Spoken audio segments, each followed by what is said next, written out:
السلام علیکم ورحمۃ اللہ وبرکاتہ۔ ویب سیریز آفٹر کربلا کی آج 6 ایپیسوڈ ہے۔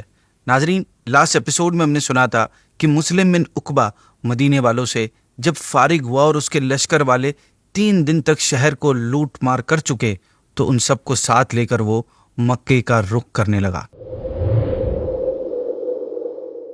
مسلم ابھی مکے کے راستے میں ہی تھا کہ اسے موت آ گئی۔ مرتے وقت اس نے حسین بن نمیر کو بلا کر اس سے کہا کہ اگر میرے ہاتھ میں ہوتا تو میں کبھی تجھے اس لشکر کا کمانڈر نہیں بناتا، لیکن تجھے ہمارے خلیفہ یزید نے کمانڈر مقرر کر دیا ہے اور خلیفہ کا حکم میں ٹال نہیں سکتا، لہٰذا 4 باتیں تجھے بتا رہا ہوں، انہیں یاد رکھنا۔ پہلی بات، مکے کے لیے جلدی روانہ ہو۔ دوسری بات، جنگ کو اسٹارٹ کرنے میں لیٹ مت کرنا۔ تیسری بات، خبریں لیک نہ ہوں، خبروں کو چھپانا۔ اور چوتھی اور آخری بات کہ قریش میں سے کسی کی بات نہ سننا۔ حسین بن نمیر کو یہ انسٹرکشنز دینے کے بعد وہ مر گیا اور اسے وہیں راستے میں کسی مقام پر دفن کر دیا گیا۔ مسلم کی موت کے فوراً بعد حسین بن نمیر لشکر یزید کے ساتھ حضرت عبداللہ ابن زبیر رضی اللہ عنہ سے لڑنے کے لیے مکے کی طرف روانہ ہوا۔ یہاں تمام اہل مکہ اور اہل حجاز ان سے بیعت کر چکے تھے اور مدینے کی سب لوگ بھی ان کی طرف چلے آئے تھے۔ نجدہ بن عامر بھی اپنے لوگوں کے ساتھ لے کر ان کو خانہ کعبہ کو بچانے کے لیے ان کے پاس آ ملا تھا۔ ناظرین، یزیدیوں کا اتنا بڑا لشکر جب اٹیک کرنے کے لیے مکے پہنچا تو انہیں دیکھ کر کچھ لوگ ابن زبیر رضی اللہ عنہ کے پاس آئے اور آپ کو یزید کے ساتھ صلح کرنے کا مشورہ دیا۔ یزید نے اس جنگ سے پہلے آپ کی طرف ایک میسج بھیجا تھا کہ میں ایک چاندی کی کڑی، 2 سونے کی بیڑیاں یعنی چینز اور 1 چاندی کا توق بھیج رہا ہوں، اور میں نے قسم کھائی ہے کہ تم ان چیزوں کو پہن کر ضرور میرے پاس آؤ گے، ورنہ میں تم پر لشکر کے ساتھ اٹیک کروں گا۔ لوگوں نے آپ کو مشورہ دیا کہ آپ اسے کپڑوں کے نیچے پہن کر اس کے پاس چلے جائیں تاکہ یزید کی قسم بھی پوری ہو جائے اور آپ کے لیے صلح کا راستہ بہتر نکل آئے۔ اس پر آپ نے جواب دیا کہ اللہ اس کی قسم کو پورا نہ کرے، اور پھر فرمایا میں ناحق مطالبے کو پورا کرنے کے لیے معمولی سی بھی نرمی اختیار نہیں کروں گا، یعنی میں کسی بھی صورت میں اس مطالبے کو پورا نہیں کر سکتا۔ پھر آپ نے فرمایا اللہ کی قسم، مجھے عزت والے معاملے میں تلوار کا وار، ذلت والے معاملے میں کوڑوں سے زیادہ محبوب ہے۔ پھر آپ نے لوگوں کو اپنی ہاتھ پر بیعت کرنے کی دعوت دی اور یزید کی مخالفت کا اعلان کر دیا۔ ناظرین، یہاں پر لوگ آپ کو حسین بن نمیر کے ساتھ صلح کرنے کا مشورہ دے رہے تھے، اور وہاں یزید کی طرف سے حسین بن نمیر کے لیے یہ پیغام تھا کہ اے گدھے کے بچے، قریش کی دھوکہ بازیوں سے بچ کر رہنا اور ان کے ساتھ صرف تیروں، نیزوں اور گھوڑوں سے مقابلہ کرنا، یعنی صلحوں میں نہ پڑ جانا۔ اس کے بعد حضرت عبداللہ بن زبیر نے اپنے بھائی منذر بن زبیر کو یزیدیوں سے جنگ کرنے کے لیے روانہ کیا۔ منذر بن زبیر واقع حرہ میں بھی شریک تھے، پھر ان کے ساتھ آ ملے تھے۔ آپ رضی اللہ عنہ نے کچھ دیر تک تو دشمنوں کے ساتھ بہت شدید کی جنگ کی، پھر اس دوران ایک شامی نے آپ کو اپنے ساتھ مقابلے کے لیے بلایا۔ شامی خچر پر سوار تھا، آپ اس کی طرف بڑھے، پھر دونوں نے ایک دوسرے پر اٹیک کیا۔ دونوں کے وار ایک دوسرے پر بھاری پڑ گئے، جس کے رزلٹ میں دونوں بے جان ہو کر زمین پر گر گئے، اور یوں حضرت منذر بن زبیر رضی اللہ عنہ راہ حق میں جہاد کرتے ہوئے شہید ہو گئے۔ اس کے بعد اہل شام نے بہت سخت حملہ کیا، جس کی وجہ سے حضرت عبداللہ بن زبیر کے لشکر میں بھگدڑ مچ گئی۔ ایسی سچویشن میں کمانڈر کا بہت اہم رول ہوتا ہے۔ آپ اپنی سواری پر سے اترے اور لوگوں کو پکارنے لگے اور انہیں جنگ کی طرف بلانے لگے، انہیں جوش دلانے لگے۔ آپ کی آواز سن کر اصحاب دوبارہ جنگ کی طرف پلٹے اور یزیدیوں سے مقابلہ کرنے لگے۔ جنگ کا سلسلہ جاری تھا۔ حسین بن نمیر کے لشکر نے مکے کو گھیر لیا اور مسجد الحرام پر حملہ شروع کیا۔ انہوں نے منجنیق سے مسجد حرام پر آگ برسائی، جس کے نتیجے میں خانہ کعبہ کے پردے اور چھت میں آگ لگ گئی۔ منجنیق جنگ میں یوز ہونے والا ایک قسم کا ہتھیار ہوتا ہے۔ یہ بالکل کرین کی طرح ہوتا ہے اور اس میں چیزوں کو دور دور تک پھینکنے کی ایبلٹی ہوتی ہے۔ دور حاضر میں ٹینک آپ کو اس کی ایک اپڈیٹڈ شکل کہہ سکتے ہیں اس کو آپ۔ پتھر اتنی کثرت سے پھینکے گئے کہ حرم شریف کا مبارک صحن پتھروں سے بھر گیا، اور اس کے حملے میں مسجد حرام کے ستون ٹوٹ گئے، یعنی پلرز ٹوٹ گئے۔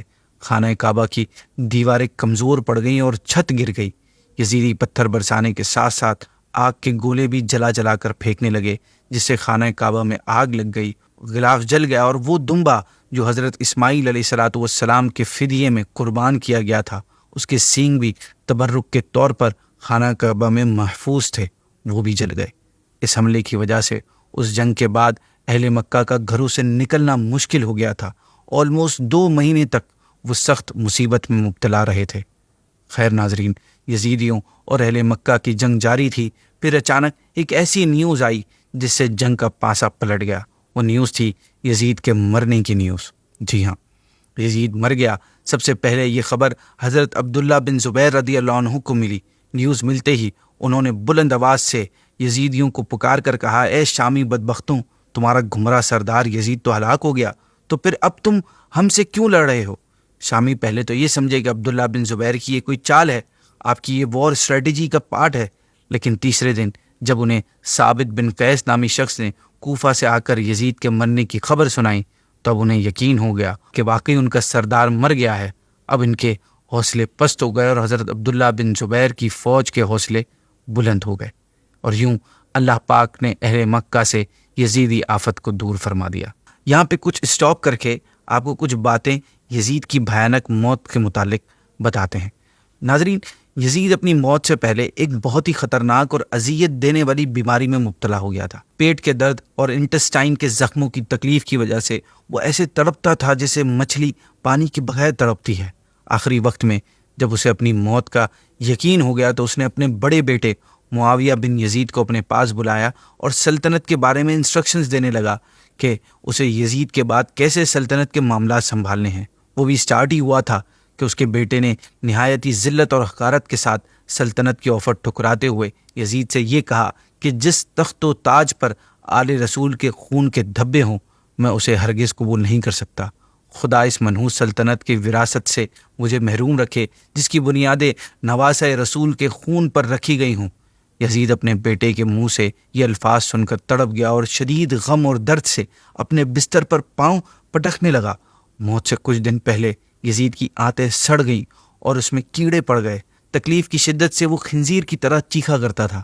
پانی کا قطرہ حلق سے نیچے اترنے کے بعد اسے سوئی کی طرح چبھنے لگتا تھا۔ اس پر عجیب قسم کا اللہ کا قہر نازل ہوا تھا کہ وہ پانی کے بغیر بھی تڑپتا تھا اور پانی پی کر بھی چیختا ہی تھا۔ کسی صورت اسے چین اور سکون نہیں مل رہا تھا، اور کیسے ملتا؟ بالآخر اسی درد کی شدت میں تڑپ تڑپ کر اس کی جان نکلی اور مرنے کے بعد اس کی لاش میں سے اتنی گندی بدبو آ رہی تھی کہ اس کے قریب جانا مشکل ہو رہا تھا۔ ناظرین، یزید کے مرنے کی خبر شامیوں تک پہنچ گئی تھی جس سے وہ اسکیٹرڈ ہو گئے تھے، بکھر گئے تھے۔ حسین بن نمیر بھی بھاگ نکلا۔ یزید کے موت کے بعد مروان بن حکم نے لوگوں کو اپنے ہاتھ پر بیعت کرنے کا کہا۔ پھر جب مروان بھی مر گیا تو عبد الملک بن مروان نے اپنے ہاتھ پر بیعت کرنے کا اعلان کیا اور حجاج بن یوسف کو ایک لشکر دے کر اس کا امیر مقرر کر کے مکہ مکرمہ روانہ کیا۔ حجاج مکہ پہنچا تو جبل ابی قبیس پہ چڑھ کر اس نے وہاں منجنیق سیٹ کی اور مسجد حرام میں حضرت عبداللہ بن زبیر اور ان کے ساتھیوں پر پتھر برسائے۔ جس دن حضرت عبداللہ بن زبیر کی شہادت کا دن تھا، اس دن ارلی مارننگ آپ نے اپنی والدہ حضرت اسما بنت ابی بکر رضی اللہ تعالیٰ عنہ کے پاس آئے۔ اس وقت آپ کی والدہ کی ایج 100 سال تھی اور ابھی تک ان کا کوئی دانت تک نہیں گرا تھا اور نہ ہی آنکھوں کی بینائی میں کچھ فرق آیا تھا۔ والدہ نے آپ سے پوچھا، اے عبداللہ، تمہاری جنگ کا کیا ہوا؟ آپ نے عرض کی، دشمن فلاں مقام تک پہنچ چکا ہے۔ یہ کہہ کر آپ مسکرا دیے اور کہا، بے شک موت ہی میں راحت اور آرام ہے۔ آپ کی والدہ نے کہا، اے میرے بیٹے، شاید تم نے میرے لیے موت کی تمنا کی ہے، لیکن مجھے تو اس وقت تک نہیں مرنا پسند جب تک تمہارا کچھ فیصلہ نہ ہو جائے۔ اگر تم جیت گئے تو اس سے میری آنکھیں ٹھنڈی ہو جائیں گی، اور اگر تم قتل کر دیے گئے تو میں اسے باعث ثواب سمجھوں گی کہ میرا بیٹا راہ حق میں شہید ہو گیا۔ پھر جب آپ نے اپنی والدہ کو الوداع کہا تو والدہ نے آپ کو نصیحت کرتے ہوئے فرمایا، بیٹا، تم قتل کے خوف سے اپنے دین کی کوئی خصلت نہ چھوڑنا۔ یہ نصیحت سن کر آپ وہاں سے روانہ ہو گئے اور مسجد میں داخل ہوئے۔ لوگوں نے آپ سے عرض کی کہ کیا ہمیں دشمن سے صلح کی بات نہیں کرنی چاہیے؟ آپ نے فرمایا، کیا صلح کا وقت ہے یہ؟ پھر آپ نے فرمایا، اللہ کی قسم، اگر دشمن تمہیں اس وقت کعبے کے اندر بھی پالیں تو ضرور تمہیں ذبح کر دیں گے۔ پھر آپ نے ایک شعر پڑھا جس کا ترجمہ کچھ یوں بنتا ہے کہ میں ذلت و رسوائی کے بدلے زندگی کا خریدار نہیں ہوں اور نہ ہی موت کے ڈر سے سیڑھی پر چڑھنے والا ہوں۔ آپ نے اپنے ساتھیوں کو نصیحت کرتے ہوئے فرمایا، جس طرح تمہارے چہرے غصے سے بھرے ہوئے ہیں، اسی طرح تمہاری تلواریں بھی غصے کی آگ اگلیں، کسی کی تلوار نہ ٹوٹنے پائے کہ وہ پھر وہ عورت کی طرح ہاتھوں سے اپنا دفاع کرنے لگے۔ اللہ کی قسم، جب بھی کسی لشکر سے میرا سامنا ہوا ہے تو میں ہمیشہ پہلی صف میں رہا، پھر آپ نے شامیوں پر حملہ کر دیا۔ ناظرین، سب سے پہلے اسود نامی آدمی نے آپ کا مقابلہ کیا، آپ نے تلوار کے ایک ہی وار میں اس کی ٹانگ کاٹ دی۔ اسی طرح مسلسل آپ شامیوں پر حملہ کرتے رہے اور انہیں مسجد سے دور بھگاتے رہے، اور ساتھ ساتھ یہ فرماتے رہے کہ کاش کوئی ایسا شخص بھی ہم پلہ ہوتا کہ میں اس کے لیے کافی ہوتا۔ تاریخی کتابوں میں آتا ہے کہ مسجد کی چھت پر آپ کے کچھ مددگار چڑھے ہوئے تھے جو دشمنوں پر اینٹیں برسا رہے تھے۔ کسی دوران اتفاق سے ایک اینٹ آپ کے سر کے درمیان آ لگی، جس سے آپ کا سر پھٹ گیا اور آپ ٹھہر گئے اور فرمانے لگے، ہم وہ لوگ نہیں کہ پیٹھ پھیرنے کی وجہ سے ہماری ایڑیوں پر خون گرتا ہو، بلکہ ہم وہ ہیں جو سینہ سپر ہونے کی وجہ سے ہمارے قدموں پر خون ٹپکتا ہے۔ لیکن ناظرین، اس زخم کی شدت بہت زیادہ تھی، جس کی وجہ سے آپ نے ڈھال ہو کر زمین پر تشریف لے آئے۔ دشمنوں کو موقع مل گیا، چنانچہ انہوں نے آگے بڑھ کر تلوار سے ایک زوردار وار کر کے آپ کا سر مبارک تن سے جدا کر دیا۔ انا للہ و انا الیہ راجعون۔ شامیوں نے صرف اس پر آپ کو شہید کرنے پر ہی نہیں رکے، بلکہ آپ کے جسم مبارک کو سولی پر لٹکا دیا گیا۔ حضرت یعلا تیمی رحمۃ اللہ تعالی علیہ بیان کرتے ہیں کہ میں نے حضرت عبداللہ بن زبیر کی شہادت کے 3 دن بعد مکہ مکرمہ حاضر ہوا تو میں نے دیکھا کہ ابھی تک آپ کی لاش مبارک سولی پر تھی۔ آپ کی والدہ لاش مبارک کے پاس آئیں اور حجاج بن یوسف سے کہا، کیا ابھی تک اس شہ سوار کے اترنے کا وقت نہیں آیا؟ حجاج بولا، یہ منافق ہے، معاذ اللہ۔ آپ کی والدہ حضرت اسما رضی اللہ عنہا نے فرمایا، اللہ کی قسم، یہ منافق نہیں تھا، بلکہ یہ تو روزہ دار، عبادت گزار اور نیکوکار تھا۔ حجاج نے کہا، اے بڑھیا، واپس چلی جا، تیری عقل زائل ہو گئی ہے۔ آپ نے فرمایا، نہیں، میری عقل زائل نہیں ہوئی ہے، کیونکہ جب سے میں نے نبی کریم صلی اللہ علیہ وسلم سے یہ بات سنی ہے، میری عقل زائل نہیں ہوئی ہے۔ آپ نے ارشاد فرمایا تھا کہ قبیلہ ثقیف سے ایک جھوٹا اور لوگوں کا قتل عام کرنے والا ایک شخص ظاہر ہوگا، پس جھوٹے شخص کو ہم دیکھ چکے ہیں، اور رہا لوگوں کا قتل عام کرنے والا تو وہ تو ہے۔ ناظرین، آپ نے یہ روایت تو شاید سن رکھی ہو کہ ایک مرتبہ حضرت عبداللہ بن زبیر رضی اللہ تعالیٰ عنہ بارگاہ رسالت میں حاضر ہوئے تو دیکھا آپ صلی اللہ علیہ وسلم حجامہ کروا رہے ہیں۔ آپ صلی اللہ علیہ وسلم فارغ ہوئے تو فرمایا، اے عبداللہ، یہ خون لے جاؤ اور ایسی جگہ محفوظ کراؤ جہاں کوئی نہ دیکھے۔ آپ فرماتے ہیں، باہر جا کر میں نے یہ سارا خون خود پی لیا۔ جب میں واپس آیا تو آپ صلی اللہ علیہ وسلم نے مجھ سے پوچھا کہ اے عبداللہ، خون کہاں محفوظ کیا؟ میں نے عرض کی، حضور، ایسی جگہ پر جہاں کوئی نہیں دیکھ سکتا۔ آپ نے ارشاد فرمایا، شاید تم نے اسے پی لیا ہے۔ میں نے عرض کی، جی ایسا ہی ہے۔ آپ نے فرمایا، تمہیں خون پینے کا کس نے کہا تھا؟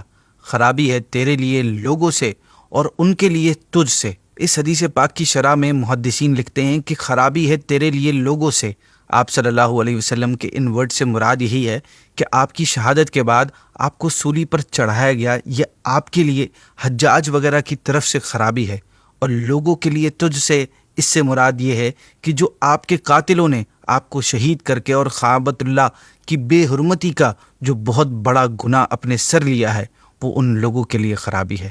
ناظرین، آپ بہت نیک اور عبادت گزار تھے۔ ایک جگہ آپ کا ذکر خیر چھڑا تو آپ کی والدہ حضرت اسما نے فرمایا کہ ان کی راتیں بکثرت قیام میں گزرتی اور دن روزوں میں کٹتے تھے، جس کی وجہ سے انہیں مسجد کا کبوتر کہا جاتا تھا۔ اس کے بعد کے واقعات کیا کیا ہوئے، کیا کیا چیزیں انفولڈ ہوئیں، انشاءاللہ اگلی ایپیسوڈ میں سنیں گے۔